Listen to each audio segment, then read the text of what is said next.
எங்கே போவதென்றாலும் முதலில் பிள்ளையாரை கும்பிட்டு விட்டுத்தான் போவான் சதாசிவம்.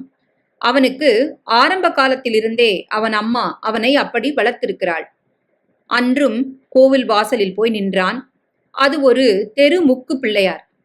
பிள்ளையாரிலேயே பரிதாபமானவர் அவர்தான் என்பது அவன் எண்ணம். காரணம், எவனோ நகரை பிரிக்கையில் ரோடு முக்கு வரா மாதிரி நகரை பிரிச்சு சதி செய்ய, அந்த பாவம் தீர்க்க காம்பவுண்டு மூலையில் அம்போன்னு இவர் இருக்கார்ப்பா. பாவம்.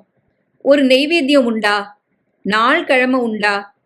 என்னவோ பிள்ளையார் சதுர்த்தி அன்னைக்கு மட்டும் ஒரு புது வேஷ்டி, ஒரு துண்டு வெல்லம், தேங்காய், அது அவருக்கு உடையும்.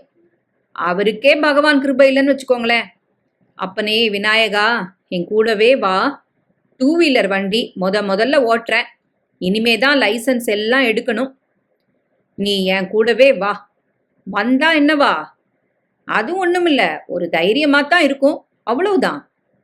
விநாயகரை வேண்டிக் கொண்டு வண்டியை கிளப்பினான். அவன் வேலை பார்க்கும் கம்பெனியில் இலவசமாய் அவனுக்கு வண்டி கொடுத்தார்கள். ஊரான் வீட்டு நெய்யின்னா கசக்குதா என்ன? மேட்டுப்பாளையம் ரோட்டில் சிந்தாமணி தாண்டி புரூக்ஃபீல்ட் ரோடு திரும்ப டபக்கென்று குறுக்கே பாய்ந்தார் ஒரு டிராஃபிக் போலீஸ். நிறுத்து நிறுத்து நிறுத்து நிறுத்து, வண்டியை ஓரங்கட்டு என்று நிறுத்தினார். நல்லா தானே போய்கிட்டு இருந்துச்சு.